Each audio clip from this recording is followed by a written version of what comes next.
మరోవైపు సిపిఎం జాతీయ ప్రధాన కార్యదర్శి సీతారాం యేచూరి ఆరోగ్య పరిస్థితి సంక్లిష్టంగా మారడంతో వెంటిలేటర్పై చికిత్స అందిస్తున్నారు. ఊపిరితిత్తుల ఇన్ఫెక్షన్తో ఆగస్టు 19న ఢిల్లీలోని ఎయిమ్స్లో ఆయన చేరారు. అప్పటి నుంచి చికిత్స కొనసాగుతున్నా గురువారం ఇబ్బందికర పరిస్థితి ఎదురుకావడంతో వైద్యులు వెంటిలేటర్ మీద చికిత్స అందిస్తున్నారు. 7 వైద్యుల బృందం ఆయన ఆరోగ్యాన్ని పర్యవేక్షిస్తోంది.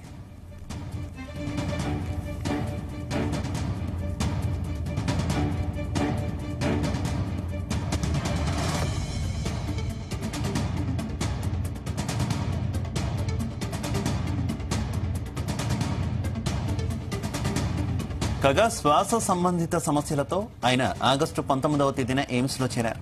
అప్పటి నుంచి ఇంకా ఆయన ఎయిమ్స్ లోనే చికిత్స పొందుతున్నారు. రాత్రి ఎయిమ్స్ లోని ఐసీయూకి ఆయన తరలించారు. తొలుత ఆయనను ఎమర్జెన్సీ వార్డులో అడ్మిట్ చేసుకుని చికిత్స అందించారు.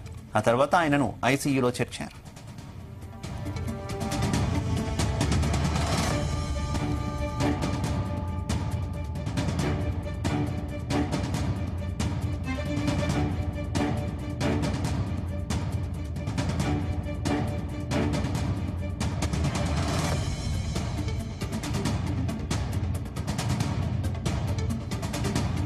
సిపిఎం జాతీయ ప్రధాన కార్యదర్శి సీతారాం యేచూరి ఆరోగ్య పరిస్థితి సంక్లిష్టంగా మారడంతో వెంటిలేటర్పై చికిత్స అందిస్తున్నారు. ఊపిరితిత్తుల ఇన్ఫెక్షన్తో ఆగస్టు 19వ తేదీన ఢిల్లీలోని ఎయిమ్స్ లో ఆయన చేరారు. అప్పటి నుంచి చికిత్స కొనసాగుతున్నా గురువారం ఇబ్బందికర పరిస్థితి ఎదురుకావడంతో వైద్యులు వెంటిలేటర్ మీద చికిత్స అందిస్తున్నారు. 7 వైద్యుల బృందం ఆయన ఆరోగ్యాన్ని పర్యవేక్షిస్తోంది.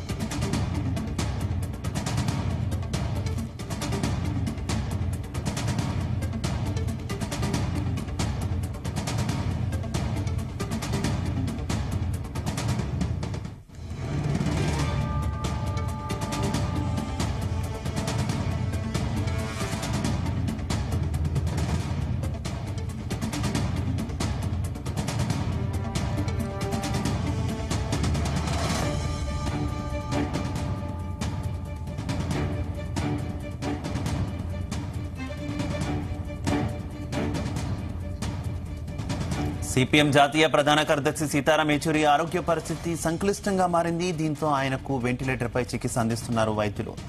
ఇక ఊపిరితిత్తుల ఇన్ఫెక్షన్ తో ఆయన ఆగస్టు 19న ఢిల్లీలోని ఎయిమ్స్ లో చేరారు. అప్పటి నుంచి ఆయనకు చికిత్స కొనసాగుతుంది. ఇక ఇదే విషయానికి సంబంధించి మరింత సమాచారం మా కరెస్పాండెంట్ శ్రీచరణ్ అందిస్తారు. శ్రీచరణ్. శివ, సిపిఎం జాతీయ ప్రధాన కార్యదర్శి సీతారాం యేచూరి ఆరోగ్య పరిస్థితి సంక్లిష్టంగా మారడంతో వెంటిలేటర్ పై ప్రస్తుతం ఎయిమ్స్ వైద్యులు ఆయనకి చికిత్స అందిస్తున్నారు. ఊపిరితిత్తుల ఇన్ఫెక్షన్ తో ఆగస్టు 19వ తేదీన ఢిల్లీలోని ఎయిమ్స్ లో ఆయన చేరారు. అప్పటి నుండి చికిత్స కొనసాగిస్తున్న గురువారం మరింత ఇబ్బందికర పరిస్థితి ఎదుర్కోవడంతో వైద్యులు వెంటిలేటర్ మీద ఆయనకి చికిత్స అందిస్తున్నారు. 7 వైద్యుల బృందం ఆయన ఆరోగ్యాన్ని ప్రత్యేకంగా కూడా పర్యవేక్షిస్తుంది. అయితే ఆయనకి కొంతకాలంగా శ్వాస సంబంధించిన సమస్యలతో ఆయన ఇబ్బంది పడుతున్నారు. అయితే ఆగస్టు 19వ తేదీన మొదటిసారి కూడా ఆయన ఎయిమ్స్ లో జాయిన్ అయ్యారు. ఆయన అప్పటి నుంచి ఇంకా ఎయిమ్స్ లోనే చికిత్స పొందుతున్నారు. అయితే రాత్రి ఎమర్జెన్సీ పర్పస్ లో ఆయన్ని ఐసీయూకి తరలించారు. తొలుత ఎమర్జెన్సీ వార్డ్ లో అడ్మిట్ అయిన సీతారాం యేచూరిని ఇమీడియట్ గా కూడా అక్కడ చికిత్స అందించి అనంతరం కూడా ఇంటర్నల్ క్రిటికల్ కేర్ యూనిట్ లోకి ఆయనని మార్చారు. సో చాలా సీనియర్ మోస్ట్ పాలిటీషియన్ అండ్ అలాగే ఒక కమ్యూనిస్ట్ గా దేశవ్యాప్తంగా ఆయనకు పేరుగాంచిన సీతారాం యేచూరి ప్రస్తుతము ఆయన ఆరోగ్యం కాస్త క్రిటికల్ గా ఉంది. ఒకసారి ఆయన నేపథ్యము ఆయన బ్యాక్గ్రౌండ్ చూసుకుంటే ఆయన 1952 ఆగస్ట్ 12న జన్మించారు. ఆయనే వాళ్ళ ఫాదర్ ఒక తమిళ్ మద్రాస్ పట్టణంలో, ఆయన చెన్నైలో కూడా బార్న్ బ్రాటప్. వాళ్ళ ఫాదర్ మదర్ కూడా చెన్నై సెటిల్డ్ బేస్డ్. కానీ అనంతరం కూడా ఆయన విద్యాభ్యాసం అంతా కూడా ఢిల్లీలో జరిగింది. 1974 లో student federation of India ASFI లో సభ్యుడిగా చేరి ఆయన రాజకీయ ప్రస్థానం అక్కడ మొదలైంది. ఆ మరుసటి ఏడాది భారత్ కమ్యూనిస్ట్ పార్టీ మార్క్సిస్ట్ సభ్యునిగా చేరారు. అత్యవసర పరిస్థితికి కొంతకాలం ముందు ఆయన అజ్ఞాతంలోకి వెళ్లారు. దేశంలోని అత్యవసర పరిస్థితి ఎత్తివేసిన తర్వాత జేఎన్యూ విద్యార్థి నాయకునిగా సీతారాం యేచూరి 3 సార్లు కన్సిక్యూటివ్ గా కూడా ఎన్నిక అయ్యారు. 1978 లో ఆయన అఖిల భారత ఏఎస్ఎఫ్ఐ సంయుక్త కార్యదర్శిగా, ఆ తర్వాత ప్రెసిడెంట్ గా కూడా ఎన్నికయ్యారు. ఆ తర్వాత అంచెలంచెలుగా ఎదిగి సిపిఎం ప్రధాన కార్యదర్శి అయ్యారు. అలాగే 1985 లో భారత్ కమ్యూనిస్ట్ పార్టీ కేంద్ర కమిటీలో, 1988 లో కేంద్ర కార్యవర్గంలో, అలాగే 1999 లో పొలిటికల్ బ్యూరోలో యేచూరి సీతారాంకి చోటు దక్కింది. 2005 నుంచి ఆయన బెంగాల్ నుంచి రాజ్యసభకు ఎన్నికయ్యారు. అయితే పార్లమెంట్ దృష్టికి ఎన్నో ముఖ్యమైన సమస్యలు తీసుకురావడంతో పాటు వాటిపై సమస్యలను సంధించిన సభ్యునిగా రాజ్యసభలో సీతారాం యేచూరి గుర్తింపు పొందారు. సమస్యలను సభ దృష్టికి తేవడానికి, పార్లమెంట్ ను అడ్డుకోవడానికి యేచూరి సమర్థిస్తారు. అయితే ప్రజాస్వామ్య బద్ద పాలనలో చట్టబద్ధమైన అంశమని కూడా ఆయన పలుమార్లు ప్రస్తావించారు. 2015 మార్చి 3న బడ్జెట్ సమావేశాల సందర్భంగా ఉభయ సభలను ఉద్దేశించి అప్పటి రాష్ట్రపతి ప్రణబ్ ముఖర్జీ చేసిన ప్రసంగానికి ధన్యవాదాలు తెలిపే తీర్మానానికి రాజ్యసభలో యేచూరి సవరణలు ప్రతిపాదించారు. దీనిపై జరిగిన ఓటింగ్ లో ఆయన సవరణ ప్రతిపాదన నెక్కింది. రాజ్యసభ చరిత్రలోనే ఇలా జరగడం 4వసారి. ఇది కాస్త నరేంద్ర మోదీ ప్రభుత్వానికి ఇబ్బంది కలిగించిందంటూ కూడా రాజకీయ విశ్లేషకులు అంటూ ఉంటారు. అయితే దీంతో పాటు అమెరికా విదేశాంగ విధానాన్ని సీతారాం యేచూరి మొదటి నుంచి కూడా తీవ్రంగా వ్యతిరేకించారు. భారత గణతంత్ర వేడుకలకు బారాక్ ఒబామా ముఖ్య అతిథిగా రావడానికి కూడా ఆయన అప్పట్లో వ్యతిరేకించారు. ఒబామా రాకను వ్యతిరేకిస్తూ దేశవ్యాప్తంగా కమ్యూనిస్ట్ పార్టీస్ అన్నింటినీ కూడా అప్పట్లో ప్రొటెస్ట్ చేశాయి.